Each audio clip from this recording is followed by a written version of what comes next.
پاک فوج نے خود احتسابی کی مثال قائم کر دی ہے۔ آفیشل سیکرٹ ایکٹ کی خلاف ورزی اور سیاسی سرگرمیوں میں ملوث ہونے کے الزام ثابت ہونے پر سابق ڈی جی ISI فیض حمید کو 14 سال قید بامشقت سنا دی گئی ہے، اور اس کے بعد بہت پریس کانفرنس بھی ہوئی۔ فیصل وارڈن نے بھی پریس کانفرنس کی، فیصل وارڈن نے بھی بات کی، اور پھر وزیر دفاع نے بھی اس سے متعلق بات کی۔ تو ذرا متضاد سی بھی کچھ باتیں ہیں، اور مسلم لیگ نون اس پر کیا سوچ رہی ہے، پاکستان پیپلز پارٹی کا موقف کیا ہے، یہ بھی چیئرمین پیپلز پارٹی نے دیا۔ تو ہمیں جوائن کیا سینئر صحافی اور تجزیہ کار مجیب الرحمان شامی صاحب نے۔ شامی صاحب السلام علیکم، گڈ مارننگ، کیسے ہیں سر آپ؟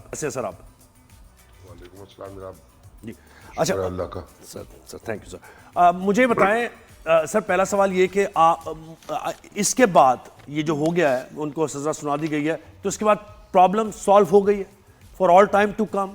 یہ جو سیاسی مداخلت اور یہ سارے الزامات لگے ہیں، تو ہم یہ ایکسپیکٹ کر سکتے ہیں کہ اب آنے والے دنوں میں یہ نہیں ہوگا؟ جناب بہت شکریہ۔ یہ تو بہت مشکل ہے، پاکستان کی جو تاریخ ہے وہ تو یہ بات کہنے کی اجازت نہیں دیتی۔ یہاں تو بار بار وائلیشنز ہوتی ہیں، مقتدر لوگ جو ہے وہ قانون کی اور آئین کی دھجیاں بکھیرتے ہیں اور اپنے آپ کو قادر مطلق سمجھتے ہیں۔ تو یہ کہنا تو بہت مشکل ہے، بلکہ ناممکن ہے کہ آئندہ ایسا نہیں ہوگا۔ لیکن بہرحال یہ بات ضرور ہے کہ ایک آئندہ ایسا کرنے والوں کو کچھ سوچنا ضرور پڑے گا کہ احتساب ان کا بھی ہو سکتا ہے اور قانون کو وہ بھی جواب دہ ہو سکتے ہیں۔ بالکل بالکل، یہ تو نہ ہے کہ بھئی جو آپ کا لا ہے وہ سب کے لیے ایکول ہے۔ اور سر آپ کو لگتا ہے کہ سزا کے بعد اب ان کی جو لیگل ٹیم ہے وہ اپیل میں جائے گی، اور اس کا کیا طریقہ کار ہوگا پھر؟ دیکھیے، اپیل تو میرے خیال فوج کے اندر بھی in chief of army staff confirm کریں گے اس سزا کو، تو پھر اپیل فوج کے اندر بھی میرے خیال ایک موقع فراہم کیا جائے گا، اور اس کے بعد پھر ہائی کورٹ ہے اور سپریم کورٹ ہے، وہاں اپیل تو نہیں ہو سکے گی، لیکن ریٹ جیورسڈکشن میں یہ جا سکتے ہیں۔ پھر صدر مملکت کو بھی درخواست دے سکتے ہیں اگر معافی کی درخواست دینا چاہیں، تو یہ بھی ممکن ہے۔ تو یہ سارے فورم موجود ہیں اور اس سے وہ استفادہ کر سکتے ہیں۔ جی شامی صاحب، مجھے یہ بتائیں کہ فیصل وارڈا یہ کہہ رہے ہیں کہ اس میں جنرل قمر جاوید باجوہ کا کوئی کردار نہیں، اس طریقے سے نہیں، وہ کہہ رہے ہیں لیپس ہو سکتا ہے، نیگلیجنس ہو سکتی ہے، تو اس لیے ان کے خلاف کارروائی نہیں ہوگی۔ لیکن خواجہ آصف جو بیان دے رہے ہیں وہ بڑا سخت بیانات ہیں۔ انہوں نے کہا کہ بھئی ابھی آرمی چیف سید آصم منیر کی اپوائنٹمنٹ کے وقت جنرل باجوہ نے بڑا ریزسٹ کیا، اور وہ چاہتے تھے کہ نہ ہو ان کی اپوائنٹمنٹ۔ تو کیا صحیح ہے؟ آپ کا تجزیہ کیا کہتا ہے، یہ کس طرف جائے گی یہ صورتحال؟ دیکھیں، اگر بہت پیچھے کی طرف جائیں گے تو معاملات الجھ جائیں گے، تو پھر کہاں رکیں گے آپ؟ تو اس وقت تو جو یعنی احتساب ہو رہا ہے، ایک تو ایک یعنی ہاؤسنگ کمپنی جو ہے اس کی شکایت پہ ہو رہا ہے، وہ اس کے معاملات میں مداخلت کی، اس سے کوئی یہ غیر قانونی جو ہے وہ مراعات چاہتے تھے اور اس کو دھمکا رہے تھے۔ تو بنیادی بات تو جو سزا ملی ہے تو اس کے حوالے سے ہے۔ باقی جو باتیں ہیں وہ تو پھر جو ان کی ریٹائرمنٹ کے بعد کی بھی ہیں اور کچھ ریٹائرمنٹ سے پہلے کی بھی ہیں، تو وہ سیاسی معاملات اور سیاسی گٹھ جوڑ کی جو بات ہو رہی ہے کہ انہوں نے پوری فوج کے نظام کو متاثر کرنے کی کوشش کی اور پاکستان کے سیاسی نظام کو سبوتاج کرنے کی کوشش کی، تو اس میں میرا خیال ہے کہ باجوہ صاحب تو نہیں آتے ہیں۔ اور باجوہ صاحب اگر چاہتے تھے کہ جنرل آصم منیر جو ہے وہ نہ بنے چیف آف آرمی سٹاف، تو یہ تو میرا خیال ہے کہ اس پہ تو کوئی قابل یعنی ایسا نہیں، قابل سزا جرم نہیں ہے۔ ایک شخص کی اپنی کوئی رائے ہو سکتی ہے، لیکن بھارت جو سمری انہوں نے بھجوائی تھی اس میں تو جنرل آصم منیر کا نام موجود تھا، اور وہ چاہتے تھے یا نہیں چاہتے تھے یہ تو میرا خیال کوئی ایسا جرم نہیں ہے۔ لیکن سر وہ یہ بھی کہہ رہے تھے کہ فیض حمید کو کہ وہ انہوں نے ریکمینڈ کیا تھا، انہوں نے یہ کہا تھا جنرل باجوہ فیض حمید کو لگا دیں آپ، اور جب نہیں مانا گیا تو پھر انہوں نے اور دیگر نام دیے۔ دیکھیے، وہ وزیر اعظم کے ان کے درمیان کے معاملات ہیں نا، صحیح اور وہ تو ایک میں نہیں سمجھتا یہ کوئی ایسی چیز ہے جس پہ قانونی طور پر گرفت کی جا سکے۔ تو ہمارے سیاستدان تو پھر ایسے ہیں نا جی، جب وقت آتا ہے تو بھیگی بلی بن جاتے ہیں، پھر ایکسٹینشن دیتے ہیں. ان کو ایکسٹینشن کس سے دی تھی؟ قمر جاوید باجوہ جی صاحب کو. جی بالکل بالکل. تو یہ سیاستدان تھے نا ہمارے، سب نے مل کر یہ ان کو مطلب ہے ان کی سلامتی کی اور ان کی طول اقتدار کی دعائیں مانگی تھی، عملی اقدامات بھی کیے تھے. تو شاہد صاحب میاں صاحب مطمئن ہوں گے، اب میاں صاحب مطمئن ہوں گے یا نہیں؟ وہ بھی چاہتے ہیں کہ ایک اور جنرل باجوہ کے خلاف بھی کچھ ہو یا نہیں؟ دیکھیے میاں صاحب کے اطمینان سے تو کسی کو کوئی غرض نہیں ہے. اب مسئلہ تو یہ ہے کہ فوج نے ایک اپنے طور پر اپنے ایک افسر کے خلاف کارروائی کی ہے، اور اس کے بعد یہ فوج کے اوپر منحصر ہے کہ اس معاملے میں کس طرح اور کارروائی ہوتی ہے یا نہیں ہوتی ہے. میرا خیال ہمیں اس میں زیادہ امین میخ نکالنے کی ضرورت ٹھیک ہے، بالکل صحیح. بالکل صحیح ہے. یہ عادل راجہ نے جو برطانیہ میں سزا ملنے کے بعد معافی مانگی ہے اپنے سوشل میڈیا کے پلیٹ فارمز پہ، اس کو بھی، اس کے اوپر بھی بتائیے گا آپ کہ کیا کہیں گے.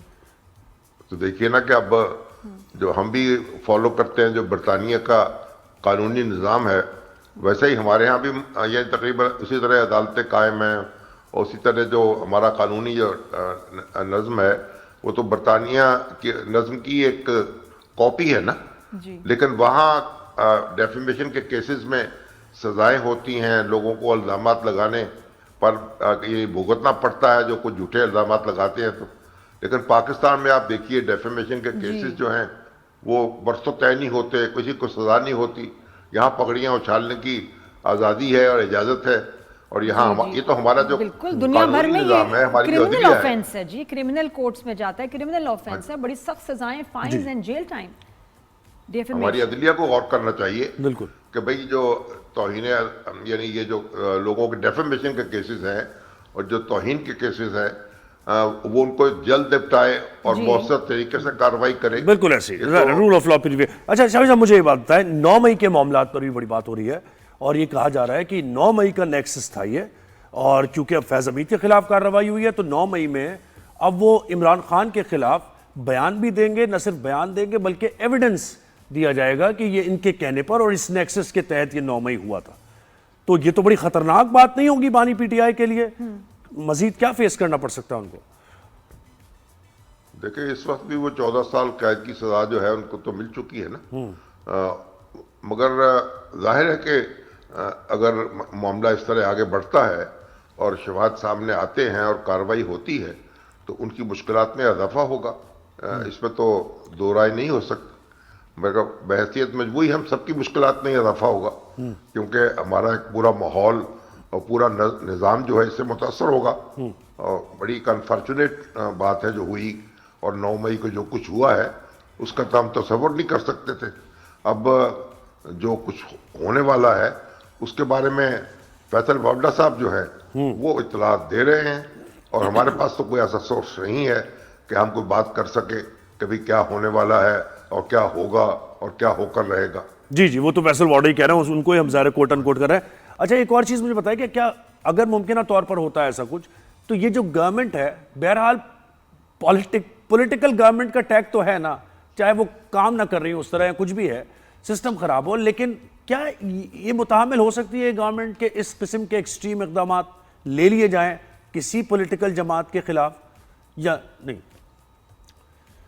ہمیں دیکھنا پڑے گا، انتظار کرنا پڑے گا کہ کسی نے جماعت کے طور پر کوئی کارروائی ہوئی ہے یا بعض افراد تھے جنہوں نے یہ ساز باز کی تھی. تو جو واقعات ہمارے سامنے آئیں گے، انفولڈ ہوں گے، تو تبھی کو بات کی جا سکے گی. چلے ایک فرد کی بات اگر کریں، یعنی بانی پی ٹی آئی کی اگر بات کر لیں، اگر ان کے خلاف ہی ہوتا ہے ایسا تو یہ انیشیٹ کر لیں گے آپ سمجھتے ہیں، اور اس کو لاجیکل اینڈ تک پہنچا دے گی یہ گورنمنٹ، نوئنگ دا فیکٹ کہ عوام میں بھی جانا ہے اور پھر ظاہر ہے وہ چیزیں ساری؟ دیکھیے جو آئی ایس پی آر کی پریس ریلیز ہے اور جو وابڈہ صاحب فرما رہے ہیں اس سے تو یہی معلوم ہوتا ہے کہ معاملات اس طرف آگے بڑھیں گے. اب دیکھتے ہیں کہ کیا فوج